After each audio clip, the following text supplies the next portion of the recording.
বন্ধুরা, সর্ষে আচার তো অনেক রকম বানিয়ে খেয়েছেন, একবার এইভাবে বানিয়ে দেখতে পারেন। এই দেখুন কত সুন্দর হয়েছে।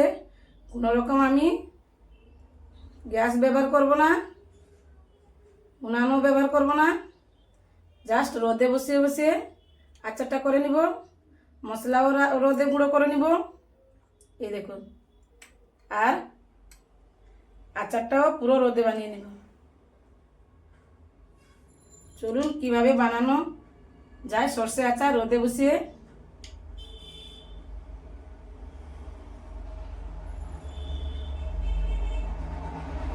এখন তো কড়া রোদ, রোদ হলে আচার হয়ে যাবে। আমি কোনোদিন সর্ষে আচার বানালে কোনোদিন গ্যাস ব্যবহার করি না, ওভেন ব্যবহার করি না, রোদে আচারটা বানাই। চলুন সর্ষে আচার বানানো স্টার্ট করি।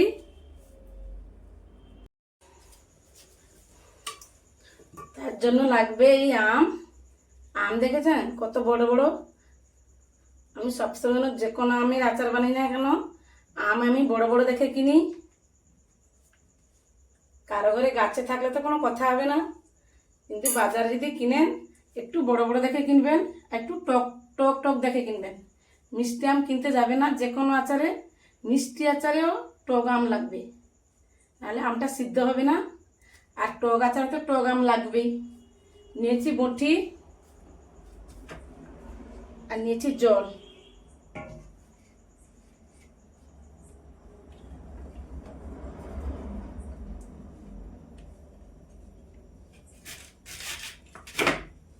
দেখেছেন বন্ধুরা কত সুন্দর আমগুলো। যত বড় আম কিনবেন তত আচার ভালো হবে।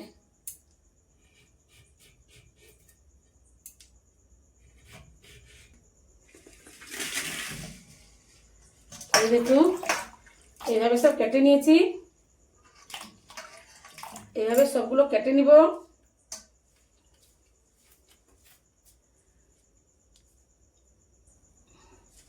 এই দেখুন আম কেটে নিয়েছি, দেখেছেন বন্ধুরা। চপা সময় অনেকে চপা সমেত আচার বানায়, এগুলো ভালো লাগে না খেতে। চপা তো কোনো থাকবে না, ভালো তো লাগে না, কিন্তু এখানে সবুজের অংশটাও যেন না থাকে, ভালো লাগে না। চপা থাকলে খেতে যেমন ভালো লাগে না, তেমনি দেখতেও ভালো লাগে না। আর চপা বের করে দিলে খেতে যেমন টেস্ট, আর দেখতেও সুন্দর।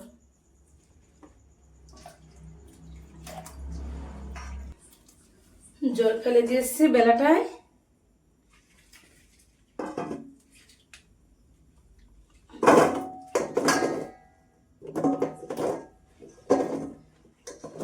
আম ভালো করে ছেঁকে নেবেন, নাহলে ভালো লাগে না জল থাকলে।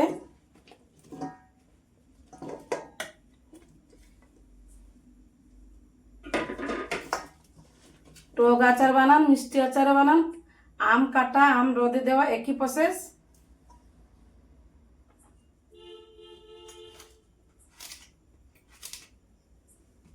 দিয়ে দেবো লবণ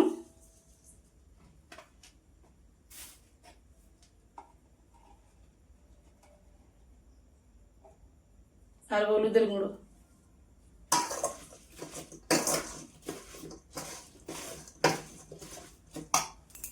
ভালো করে মাখিয়ে নিব। বন্ধুরা মাখিয়ে নিয়েছি। হলুদ দেওয়ার কারণ হচ্ছে আমটা কালার হবে, দেখতে ভালো লাগবে আচারটা।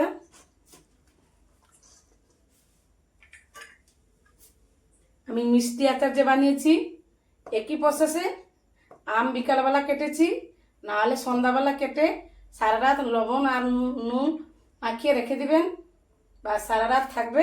সকালে উঠে রোদ ছেঁকে রোদে দিয়ে দিতে হবে। আমি সকালে দেখাচ্ছি।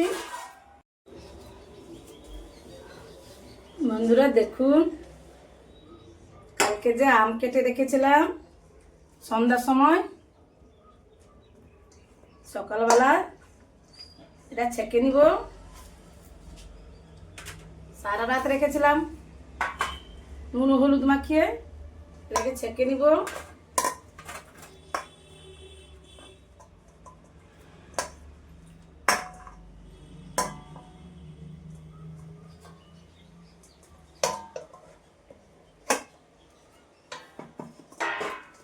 এটা আমি সর্ষে আচার বানাবো, কোনো রকম গ্যাস লাগবে না। আমি রোদে বসে বসে সর্ষে আচারটা বানাবো, তার জন্য আমটা শুকাতে দিব।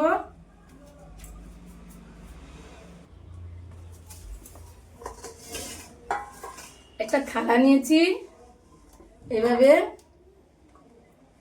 আমগুলো বিছিয়ে দিব।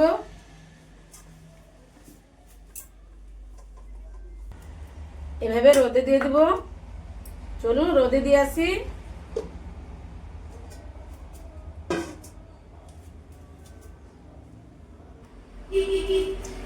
বন্ধুরা, আমটা আমি রোদে দিয়েছি। আমি মিষ্টি আচার ভিডিও দিয়েছি, আর টক আচার বানাবো। বন্ধুরা, টক আচার মিষ্টি আচার, আম কাটা আম একদিন রাখা, একই প্রসেস।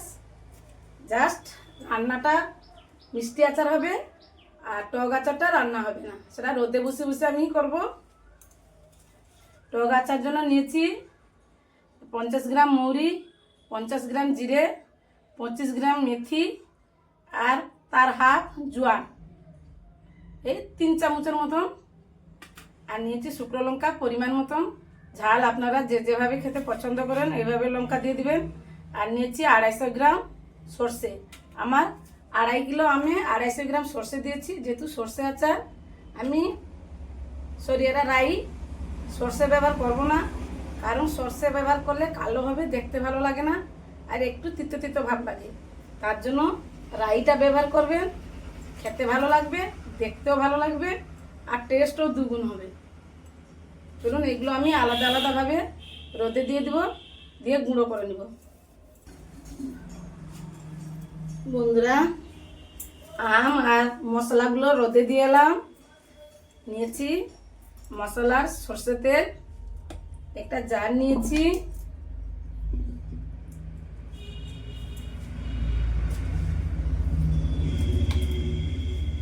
দিয়ে দেবো তেল।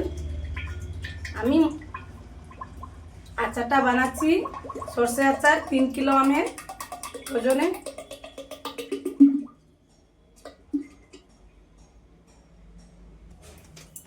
তার মানে আমটা আমি কাল সন্ধ্যাবেলায় কেটে হলুদ নুন মাখিয়ে সারা রাত রেখেছিলাম।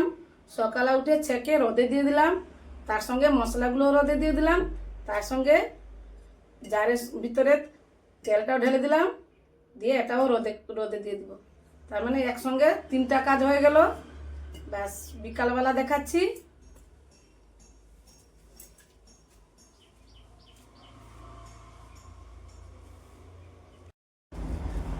দেখুন, আম যে রোদে দিয়েছিলাম বিকালা হয়ে গেছে,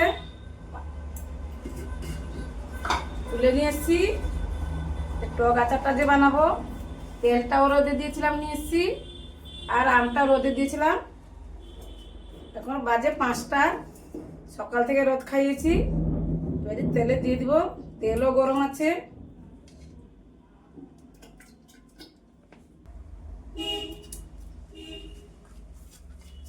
সবটা ভরে দিব। বন্ধুরা দেখুন, সবকটা ভরে দিয়েছি, দিয়ে চামচের সাহায্যে এইভাবে ঝাঁকিয়ে দিতে হবে।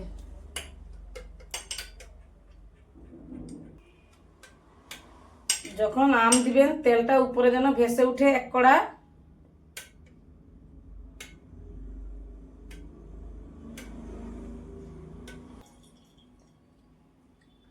দেখেছেন, তেল উঠে এসছে, আমের উপরে এক কড়া তেল আছে।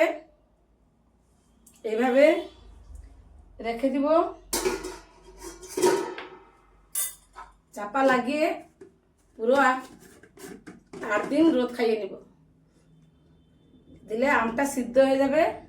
আম সিদ্ধ হওয়ার পর 8 দিনের পর আম সিদ্ধ হয়ে যাবে। আম সিদ্ধ হয়ে গেলে আমটাকে দিলে মশলা দিয়ে দিব। এখন আমি দিয়ে দিলাম, প্রত্যেক দিন রোদে দিব যতক্ষণ আম সিদ্ধ না হচ্ছে। ততক্ষণ আমি মশলা এতে ব্যবহার করব না। আম সিদ্ধ হয়ে গেলে মশলা ব্যবহার করব, সেটাও আপনাদেরকে দেখাবো কিভাবে আম সিদ্ধ হবে, কখন মশলা দিব, কতদিন পর। সরিয়ে দিলাম, চলুন 8 দিন পর দেখাচ্ছি।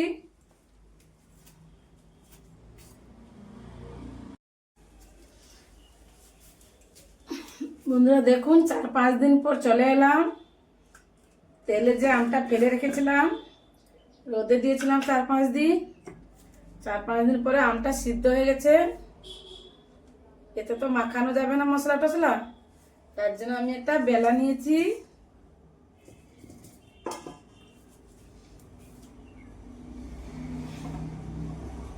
আমি এতে এগুলো ঢেলে দেব।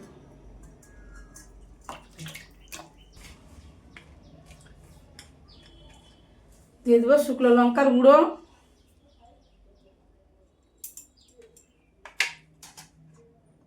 দিয়ে দেবো জিরে গুঁড়ো, দিয়ে দেবো মেথি গুঁড়ো।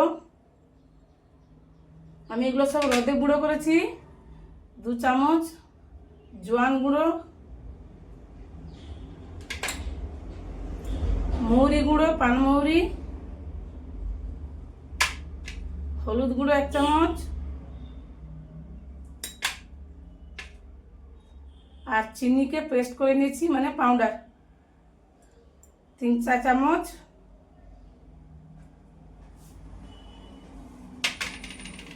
দিয়ে দিব সর্ষে, সর্ষে না রাই।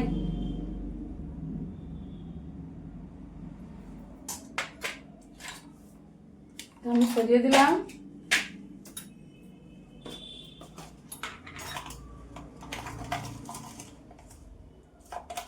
লবণ টেস্ট করে দিবেন, 1 চামচ লবণ দিয়ে দিলাম।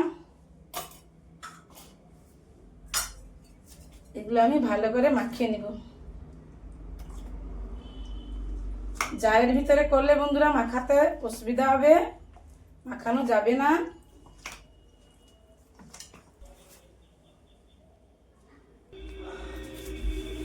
বন্ধুরা দেখুন, মাখিয়ে নিয়েছি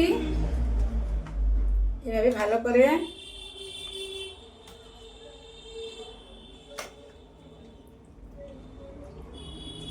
এখানে কোনো রকম ভাজা মশলা ব্যবহার করিনি, আর কোনো রকম আচার, এই আচারটা বানানোর জন্য, সর্ষে আচার বানানোর জন্য আমি কোনো রকম গ্যাস ওভেন ব্যবহার করব না।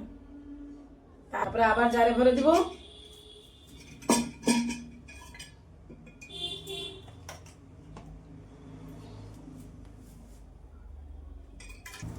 দেখুন বন্ধুরা, সবটা ভরে নিয়েছি জারের মধ্যে। আবার 4-5 দিন রোদে দিয়ে দিব প্রত্যেক দিন, যেহেতু মশলাগুলো দিলাম তো কাঁচা, এগুলো রোদে ঠিক রোদে সিদ্ধ হয়ে যাবে।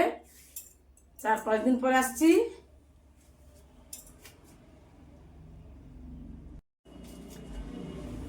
চার 5 দিন পর ফিরে এলাম।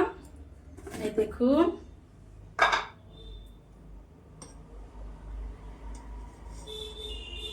কত সুন্দর হয়েছে। আমি সার্ভ করে নিব।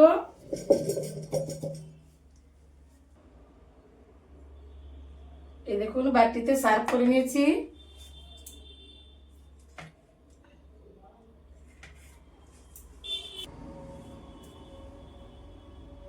জারেও ভরে দিব।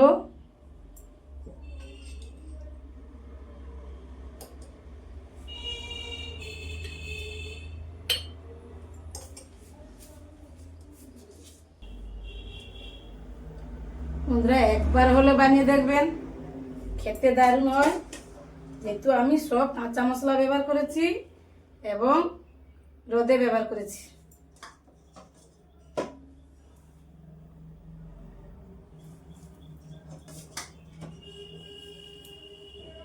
একবার হলে ট্রাই করো কিন্তু।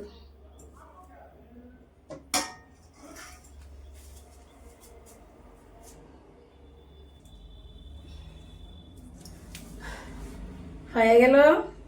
এই দেখুন, একবার হলে বন্ধুরা ট্রাই করো, আমার অনুরোধ রইল। একটু হলেও বানিয়ে দেখুন, খেতে ভালো লাগে।